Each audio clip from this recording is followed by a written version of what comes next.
Okay. Good morning, everyone, and thank you for joining us for the live stream with President Mohamed Lachemi. And thank you to all of you who have submitted questions for today's sessions. We know it is a strange time for us all, and we appreciate you bringing your concerns and questions forward. My name is Diane Norman, and I'm the Director of Organizational Employee Effectiveness and Human Resources. I am pleased to join Mohamed in hosting today's sessions. Now, as you all know, technology has become a big part of our lives. We ask for your patience if we have any glitches, but we hope this will go off without an issue at all. If you do, please contact CCS to make sure you get on and can join us. For the live stream, we'll start with some remarks from Mohamed, and then we'll jump into questions we've received from the community. Following today's live stream, we'll have the full video posted to the university's COVID-19 website. And without further ado, I'll pass it over to you, Mohamed. Thank you very much, Diane, and thank you to everyone who has joined us for today's session. I would like to start today with land acknowledgement. So we are not longer together today in the same space. Many of us are at our homes across the GTA, and including myself, I'm in Mississauga. I believe it's important to recognize the lands we collectively live and work on as we come together in this new way. Toronto is in the dish with one spoon territory. The dish with one spoon is a treaty between the Anishinaabe, Mississaugas, and Haudenosaunee that bound them to share the territory and protect the land. Subsequent Indigenous nations and people, Europeans, and all newcomers have been invited into this treaty in the spirit of peace, friendship, and respect. While I do wish we could be on campus today, I'm glad we can connect this way to discuss the issues that matters most to you, staff. These past few weeks have tested all of us, but we have seen a tremendous resilience, innovation, creativity, flexibility, and collaboration from staff, faculty, and students. I am very proud of how our community has come together with incredible goodwill. We have all worked together to make sure that our students are supported and the important work of our university continues. We have also been actively participating in discussions with the Mayor, Ontario government, and the federal government, and have made it clear to all levels of government that we can help leverage our programs, faculty expertise, and research and innovation ecosystem to help Canadians and businesses recover. I'm sure that many of you are aware of the reopening framework released this week by the provincial government. While it is heartening to see that the province is looking forward to a reopening sometimes in the near future, we are still waiting on specifics as to how that will impact the university sector in particular. We are in regular contact with our ministry, the city, and the province, and will certainly keep everyone updated as we get further information on what a reopening will mean for our community at Ryerson. In facing these coming weeks, including planning for our fall term, our priority remains the continued health and safety of our students, faculty, and staff, and making sure that you are aware of developments as they happen, so you can, in this case, make the best decisions for yourselves and your families. Thank you all for your efforts in helping us all get through this challenge. In a short time, we have accomplished a great deal. We have worked hard to support our students and faculty in finishing the academic term online. Most students have moved from home from residences. Currently, we have about 62 students with exceptional circumstances remaining in our residence, and we have staff who are supporting those students. Big thank you to them. We established the Ryerson Student Relief Fund to help students who are facing financial hardship due to COVID-19. As of April 3rd, 4,000 students have applied for support. Each applicant is eligible for $750 from the fund. Many faculties have also created emergency bursaries and funds to support their students through this difficult time. Library Services has invested more than $250,000 to expand its laptop lending program and to add Wi-Fi hotspot lending to ensure that students in need had the technology and connectivity required to complete coursework. A number of our researchers are actively engaged in COVID-19 related research. Teams across the university have supported our local frontline workers with donations of PPE, from masks and gloves to hospital beds. I am so proud of the way our entire community has pulled together in supporting our students, our frontline workers, and our broader community. In moving the university forward, I want to share with you that we have created 2 working groups. The first one, called the Scenario Planning Working Group, is looking at critical uncertainties and devising a list of plausible scenarios to help us navigate through potential disruptions. The second one, the Opportunities Working Group, will look for opportunities within the disruption itself. The focus of our activities will be strategic planning, managing change, and positioning Ryerson for success. We are all worried about the future, and there is much we don't know about what the new normal will look like.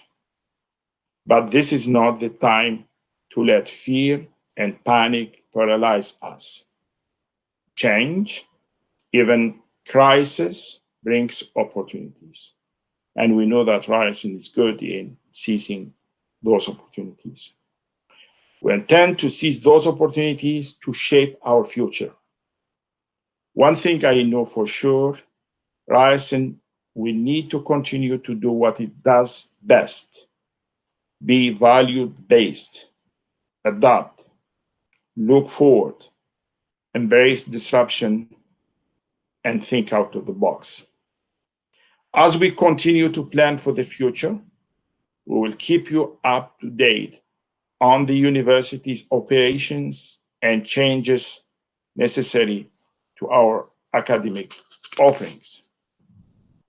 For this session, we have received some great questions from staff from across the university, and I would like to speak to those now. So Diane will be asking the first question. Thanks, Mohammed. So the first 2 questions are actually themed questions, and then we get into some individual ones. And all these questions are aligned with what my colleagues and I in HR have been hearing from the community. So I'm very excited to hear the answers. The first one is a 2-part question. Can you tell us what the plans are for the fall semester? And is there a date by which the university needs to make decisions about the fall? Thank you very much for a very important question. I would say this situation is still evolving. It's difficult to say what next month will look like, let alone the fall.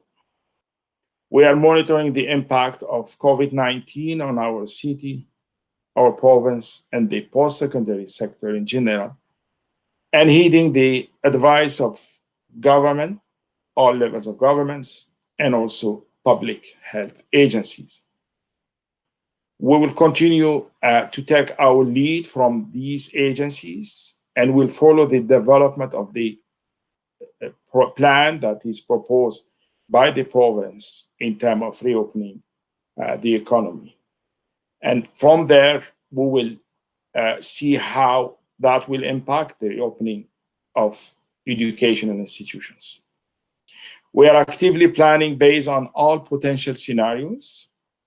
All the universities in Ontario have been in close contact, and while we will be offering a fall term, and you have seen the communication that came from me this week, we have not yet decided that what kind of form the learning and teaching will take place.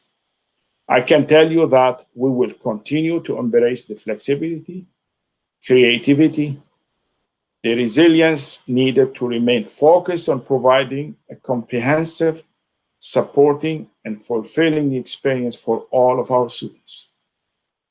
And I assure you, we will communicate with our entire community as significant decisions about the fall are made. Thank you. Our next question is another important one, and I'm sure it's top of mind for community members and for outside of Ryerson as well, and I know is a source of great anxiety for our community. Could you comment on whether there are any anticipated pay cuts or layoffs being discussed? Thank you, Diane, for another critical question. We are hearing from COVID-related layoffs in the news every day. So I'm not surprised that this is top of mind for many people at Ryerson. I also know that we all have personal circumstances. Many of our households and families may have already been impacted by job loss or changes due to COVID-19.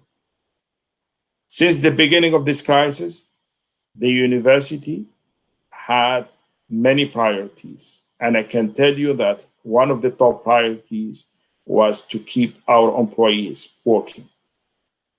While these are uncertain times with challenging roads ahead, I can tell you at the current time, the university is not proceeding with any COVID-related layoffs or pay cuts. I have been impressed by how most of our university has been able to continue regular operations while working remotely. Thank you. Thank you to all of our staff. You have shown such flexibility and resilience in response to these sudden and challenging changes. Similar to the last question, this one, we are all watching what's happening across the country and in other jurisdictions. The provincial government, for example, in Manitoba, has asked their universities to develop a reduced spending scenarios of 10 to 30% to help the province deal with the financial impact of COVID-19. This question is from Manny in Chang School. He was wondering, what directions are Ontario universities and Ryerson getting from the Ontario government in regards to the fiscal year 2020-21 budget year? Thank you to Manny from Chang School for asking the question. And I would say bravo to the work done by Chang School these days. They are extremely innovative, and they are running a very robust online courses in the spring and summer. And I'm very proud of the work done by the entire team there in the Chang School. In response to the question, I would say that our minister's office, we have been in close contact with with our ministry, and our minister's office tell us that they're not considering the Manitoba government's approach at this time. The focus in Ontario has been on strengthening prevention, and we have been working with the government to support these efforts.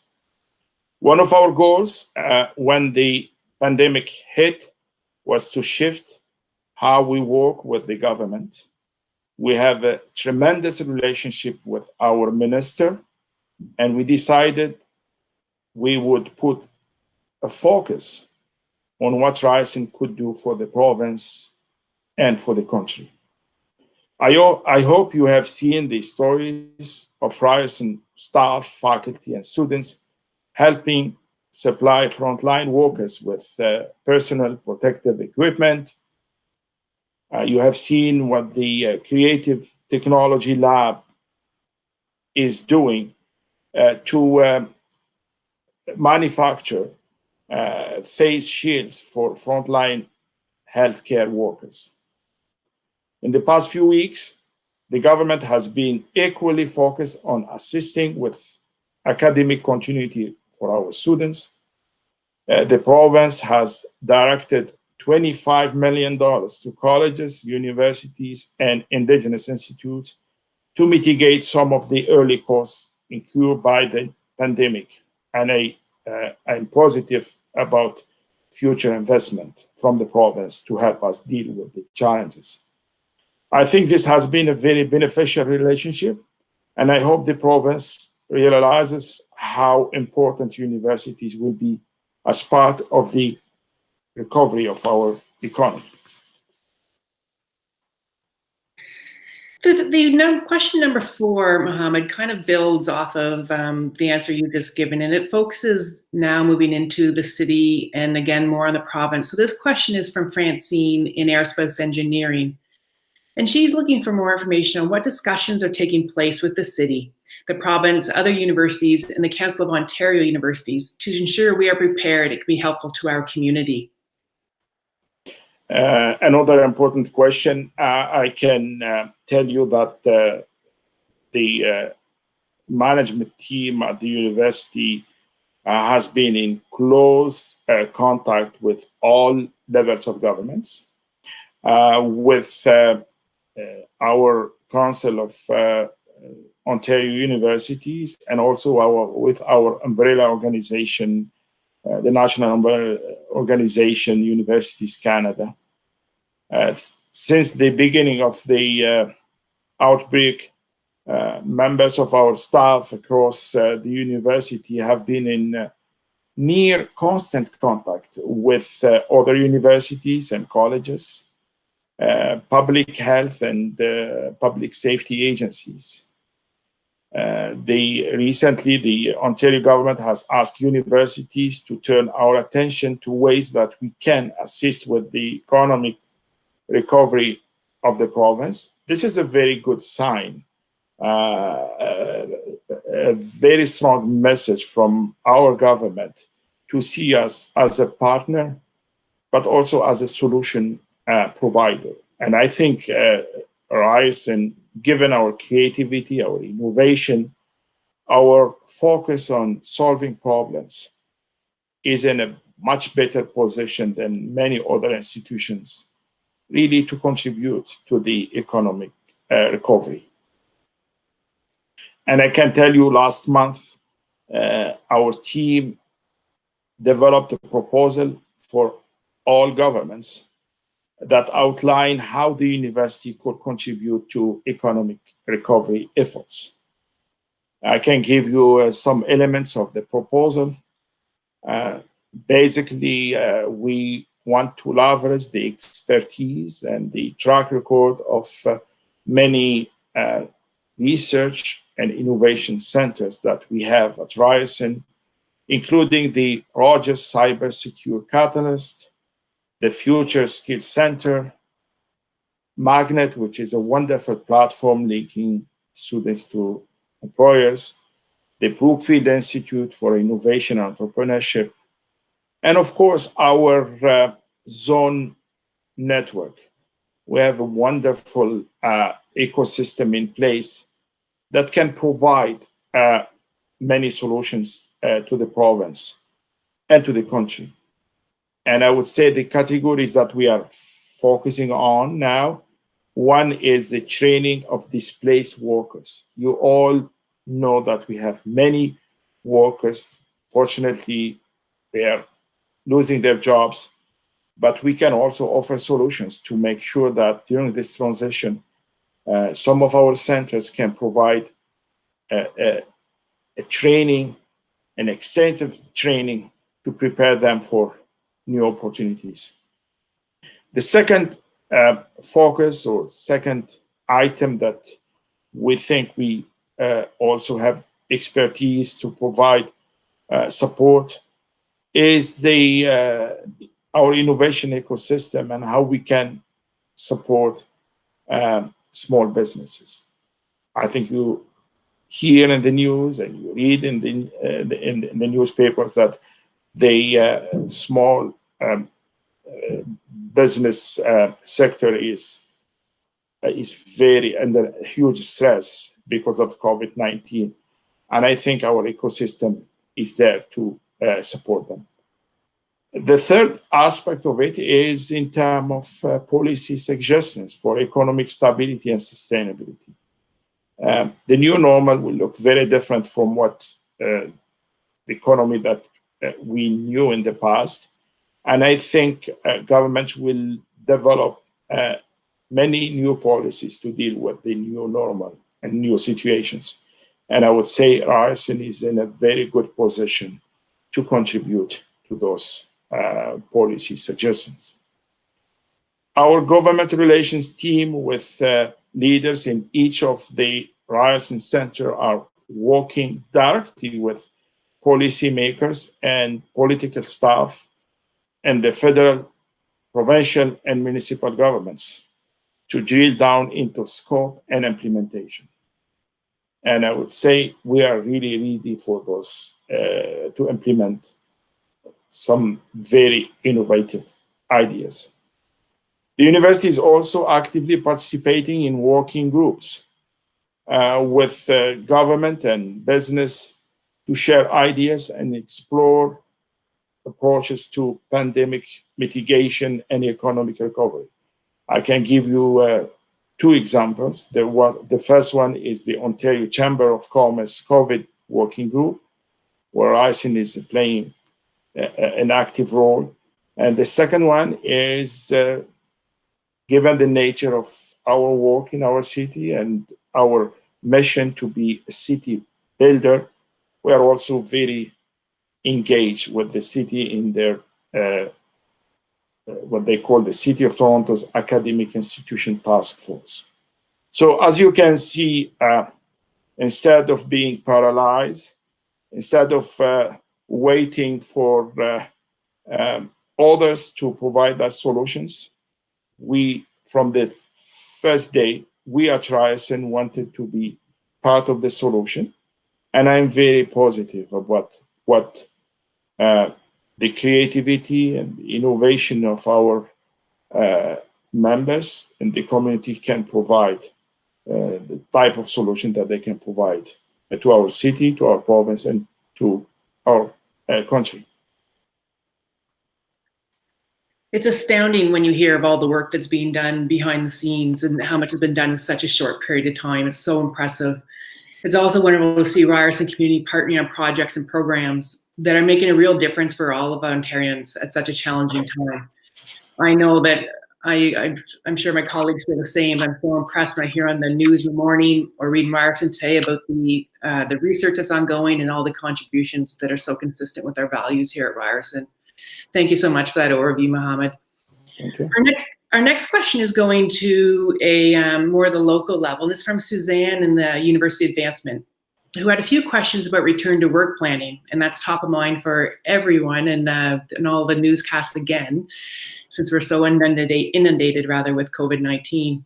Her question is, when Toronto lifts lockdown restrictions, either partial or gradual or complete, and Ryerson employees will be expected to return to work, what provisions and allowances, if any, will be made for those who prefer to continue working remotely from home rather than come into the office? And the second part of that question is, what is the university doing to adapt existing operations practices to ensure safety and well-being for all employees now and ongoing? Thank you very much for the question, and thank you also, Diane, for your comments about what the university is doing. I always give credit to the wonderful members of our community who are contributing to those solutions. So the management team, we are, of course, talking to all levels of governments and agencies outside, but without the capital or the human capital or the talent that we have at Ryerson, we cannot necessarily help or provide solutions. So the credit goes to all our staff and faculty for their creativity, but also for hands-on solutions that they can provide to our province and to our country. In relation to the question that Suzanne asked, it's an important question, and of course, this is a situation that is affecting all of us. I know many of us are very much looking forward to getting back to our regular routines and returning to our offices. I can tell you on a personal note, I am missing the energy and pace of life on campus. I miss seeing our students, faculty, and staff, and the interactions with all of you each day. So we understand that everybody's asking when.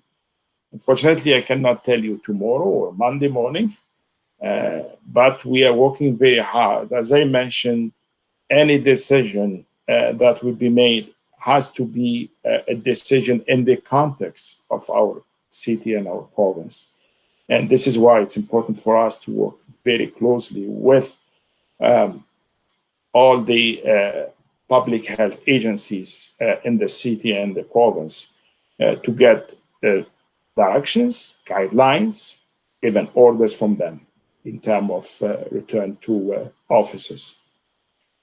At the same time, I appreciate that the idea of a return to work and the patterns that come with that, such as commuting, can create some anxiety for some people. That's human nature. At Ryerson, we have, can tell you, and I mentioned this previously, we have formed an opportunities working group to look at what kinds of innovations may come out of this change and how we will work when we return. This is a significant crisis. It's a global pandemic. Everybody around the world is dealing with this challenge. But in such type of crises, we have to think about what learning we can get out of it. And I can tell you, for any organization around the world, you have two options. Because of the nature of the crisis, nature of the pandemic, if the pandemic cannot kill you, makes you stronger. And I assure you that Ryerson will be stronger out of this pandemic. So in terms of opportunities, as I said, we have to seize those new opportunities. And this includes what continued remote work option might be available where operations permit. I think we have to also be very flexible with. If the work can be done, and sometimes probably with more efficiency, why we don't give that flexibility for people to do the work from home, even after this crisis is dealt with. We are also looking at what sort of procedures and guidelines we need to be in place to help leaders and employees return to work when the time comes. You have seen the guidelines that were published yesterday by the provincial government. We have to meet the provincial government's guidelines, and this is why we have our leaders that are analyzing those guidelines and making sure that we can meet those requirements for a safe return to offices and to campus. While we are still in the planning stages of this, what we know for certain is that a return to campus will likely be gradual. I don't think that we can announce that everybody will go back to campus at the same time. And we have seen what other provinces are doing, what our other countries are doing. It's a gradual return to normal, I would say new normal. And the employees and students' well-being will be the leading factor in all our decisions. I can assure you that your safety, your well-being is our top priority. So any decision will take into consideration your well-being to be an effective, active member of our community. Thank you, Mohammed. I think it's so important in hearing you talk about, and just to highlight how important when we're working in such ambiguous times, especially leaders in ambiguous times, to focus on the growth mindset and opportunities, and how can we learn from the situation. And I'm sure the community is really appreciative of hearing how their well-being is front of mind through any decision-making that's happening. Our sixth question is from Bev at the School of Journalism. And this is an interesting question because it is front of mind for everyone as we move into the warmer months, summer months. Will we be required to take vacation during this challenging time? That's a good question. And I have had many comments about people who are planning to take vacations during this time. And I understand that many of you who are with us today had vacations planned prior to the pandemic and must be disappointed to have had to cancel. And I can tell you, usually on a personal level, I always like to, towards the end of the academic year, because of the level of energy that we need really to invest in the type of work that we do. Most of the time, towards May, I always take a week of vacation just to recharge batteries for convocations, because convocations require a lot of energy and almost 2 weeks of convocations. So I plan to take 1 week in May, but given the circumstances, I can tell you I cannot. I'm talking about me personally. I cannot take that week in May for now. I mean, the good news also, we have postponed convocation, so it's not anymore in June. But time away from work to recharge is still important to support mental well-being. Maybe even more so now than before, because we are hearing a lot of stories about because of the pressure. We have students, we have faculty and staff that are also dealing with extra stress. So I strongly encourage you to take vacation during this period if you are able to. Nobody will force you, but this is your decision. And in order for you to recharge batteries, please also consider the option of taking vacation. I understand some of you may be concerned about reaching your maximum limit and no longer accruing vacation. If you are in this situation or approaching your limit, my advice is that you should reach out to your leader and they will work with HR to balance the reality of vacation during COVID-19 with the need for all of us to put priorities. And we know that one of those top priorities is well-being of each of us. And in this situation, please consider taking vacation to reset. We need your energy, we need your creativity, and I can tell you, you will achieve high level of creativity if you reset. So that's my answer to you. And I know that I have many stories of people that were planning to take vacations or to do things during the spring and summer. Unfortunately, we are dealing with a big global pandemic. My own kids, almost half of the last 6 months, excited about going for those destination wedding to Mexico. Unfortunately, that has been canceled. So they're not very happy about that, but their safety is more important than anything else. Diane, back to you. Thank you. I know for myself and my staff, taking time off is so important for mental well-being and managing stress. One of the things we're hearing from the community is this challenge of vacation and staying in one spot, right? It doesn't seem very appealing.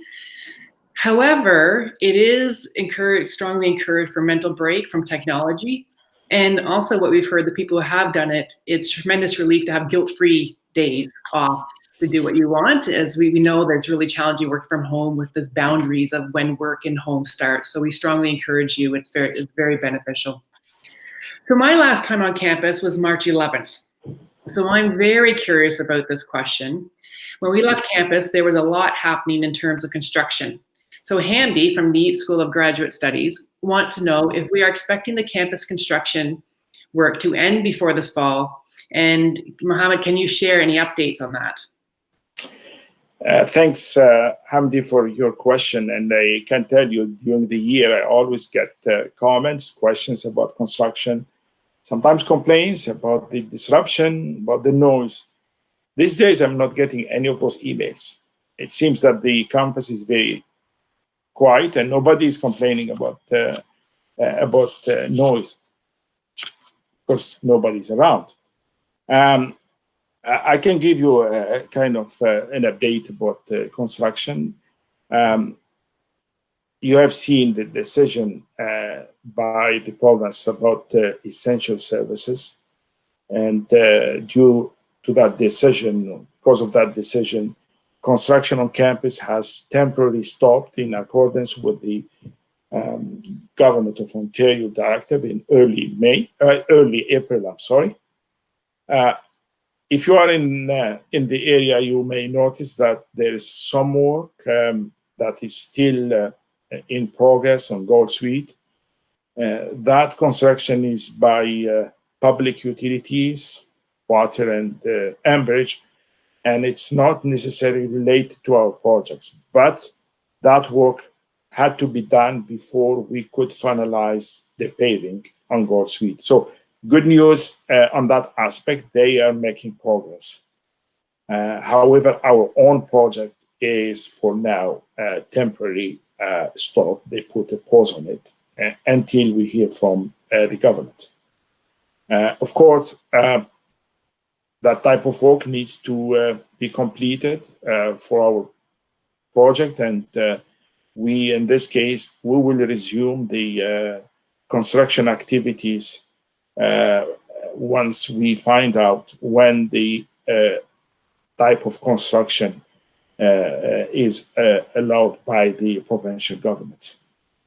However, with the extended period of time where construction is completely paused, it will be a challenge for us to meet our original timelines. So that's the reality of construction.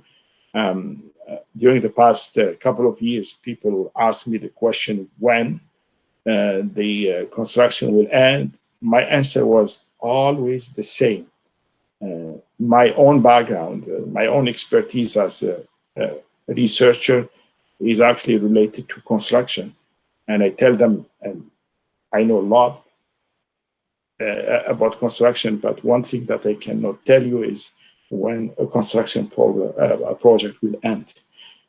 You will never have an exact date because you have too many factors that will impact the completion of any construction project. So yes, the question, fortunately, the timeline will be probably extended, but given that the government is deciding in terms of return to normal in phases, I think we will definitely have the construction resuming before people can be back on campus.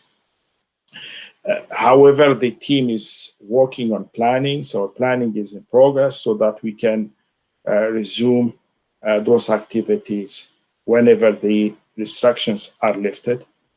I can tell you, if you are around the campus, you can see that we have materials there that are already on site for our contractors to continue and finish the paving work as soon as they're able to do. And it's important that we continue this work so that we continue to improve accessibility, lighting, and make our campus safer and more welcoming space. And hope that this can be achieved in a short period of time. That's my answer to the question from Hamdi. Thank you. It's going to be so beautiful when it's done and so transformative for campus. I cannot wait. And the accessibility features are tremendous. So the second last question we're going to is regarding research. And I know everyone is anxious to get back to work and back into the labs. So this question is from Haddis in Chemical Engineering. Considering the current pandemic situation and social distancing mandate by the government, does Ryerson have any safety plans to open research labs for graduate students and researchers to avoid further delays in conducting SRC activities? And this is such an important question. Well, thank you very much, Haddis, for this important question. Yes, part of what we do is SRC activities and research activities. And I know that some of the activities are critical.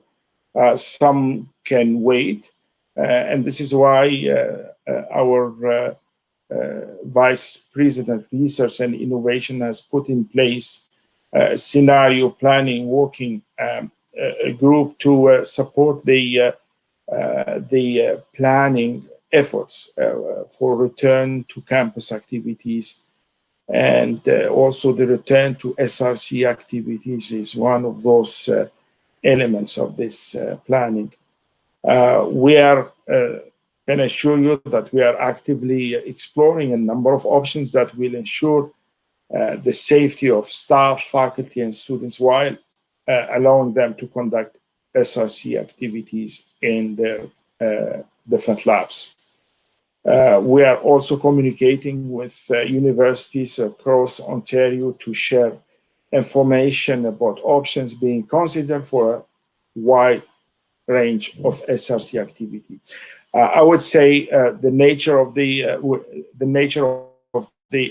SRC activities or research activities would define also what the options that we have to go back or to give permission to people to go back to their labs.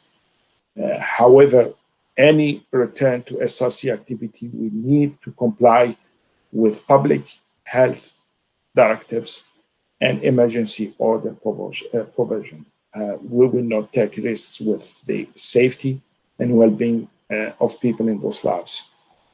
Their safety is our top priority, and in this case, while we recognize the importance of continuing the research activities, because this is part of the pillars of what we do as our university, safety is first. And as I mentioned, the Office of the Vice President, Research and Innovation, is providing regular updates on SRC-related activity via their website. I would encourage anyone who is worried about SRC activities and continuity of our research agenda to reach out to the Office of our Vice President, Research and Innovation. Thank you. Congratulations, Mohammed. You're now on the last question of your first virtual town hall. Good. This question is from Sammer in Human Resources, and he wants to know, and this gives me a bit of a heart attack, but is Ryerson ready for a longer or another sudden lockdown in the future? What are your thoughts on that? My goodness, the last question is the toughest one. We'll try to leave it on a more positive one in a minute. I can come up with something. That's good. No, that's good. I think we're up to the challenge, and it's important to have members of our community thinking about best but worst scenarios, and that's part of our exercise that we are undertaking at the present time. I can tell you that Ryerson is ready for whatever the future may bring. We're learning a lot from this pandemic, and we are putting in place different scenarios in place, but also different procedures, the way that we will react. And I would say to be ready for any type of scenarios.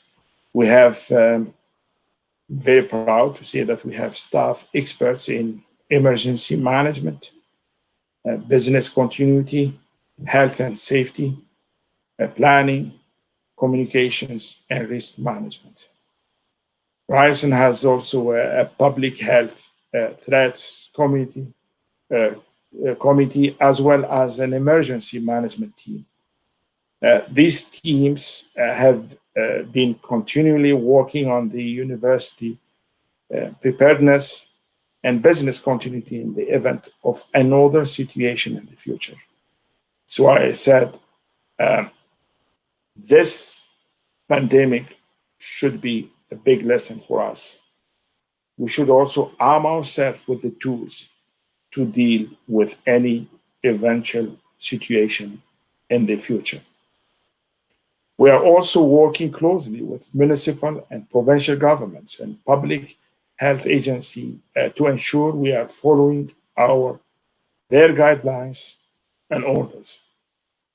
I think one thing that I should always add here, we should not waste opportunities from learning from difficult times. This is yes, we recognize this is a very difficult crisis that we are dealing with, but the learning of it is extremely important. We are an institution that is all about learning and teaching. We should learn a lot from this, and being ready is part of what we want to make sure we have plans for the future. The health and well-being of our students, faculty, and staff is a top priority in all decisions, both in our initial response to the pandemic in March and our continued and our future response to public health threats in the future. That's the nature of society. It's not always positive, but if we are ready, we can emerge out of any crisis stronger than before. We are actively seeking innovative responses to the current situation to ensure a safe return to learning, teaching, researching, working, but also being creative. Part of what we do best at Ryerson is our creativity and innovation. And I am extremely, extremely happy with the way that our community has responded to this pandemic.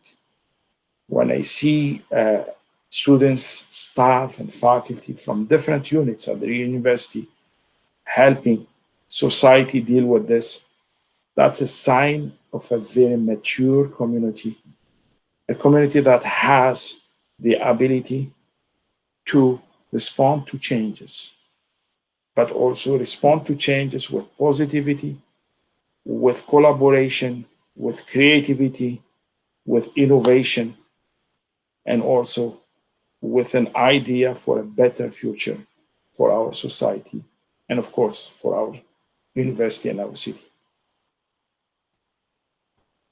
Thank you. That's a great answer. One last question, because I'm curious from a leadership standpoint.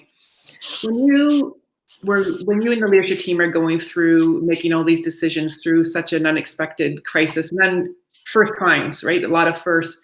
How important were the values and the principles that Ryerson's foundation is built on in helping you make those decisions as you were in all these meetings and challenging discussions?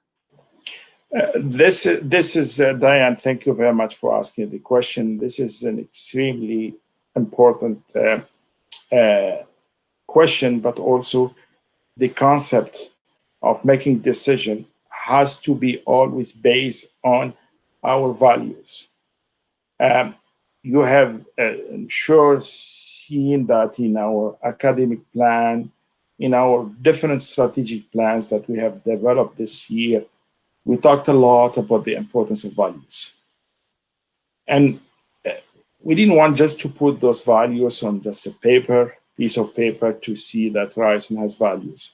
I think it's very important for us to make sure that we implement those values. And I would say in response to the question, in our decision process, and I can tell you I have a great team around me. I have first-class executive team, and all the leadership of the university at all levels, all layers, I give them credit for always paying attention to our values. And I think the most important thing when we make those important decisions is to think about everyone within our community. In my mind, when we make those decisions, we don't want anybody to be left behind. So if we're talking about an inclusive community, and if we are talking about the importance of diversity, equity, and inclusion, we have to make sure in this case that we're not just talking about 90% of our community. We're talking about making sure that everybody is included. And when we talk about their well-being, when we talk about their support, we know that we have some people that are vulnerable, and we have to take into consideration those people in our decision process. And I mentioned the support that our students are getting in terms of bursaries, in terms of emergency funds. We know that some of them are also struggling with food security. Some of our indigenous students are even struggling with access to internet. Some of them return to their reserves. We have also to consider in this case, in those decisions, the importance of including everybody, and importance also to provide the necessary support for everybody. And I would say the same thing with our staff. We understand that, as I mentioned from the beginning, the response from our staff has been wonderful, fantastic response. But we understand also that some of our staff are dealing with difficult situations in their families, in their small circles. It's very important also for us to make sure that we pay attention to those people. And I also give credit here to our HR division.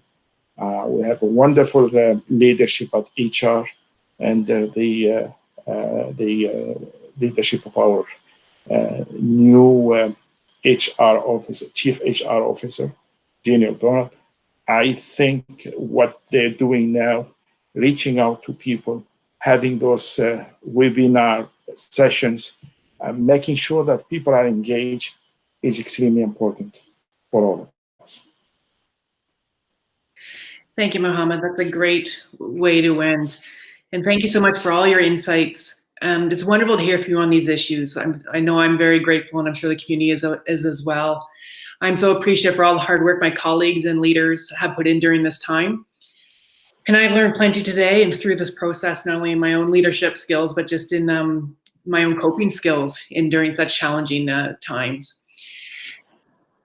Just a reminder that the full video will be available online on the university's COVID-19 website. And I'll just hand it over to Mohammed for some last words before we end the stream. Thank you, Diane, for joining me today. And thank you again to our staff who submitted questions, very excellent questions. Why? Because we have very smart people. And those who have taken the time to join us for the live stream today, all the best to you and your loved ones.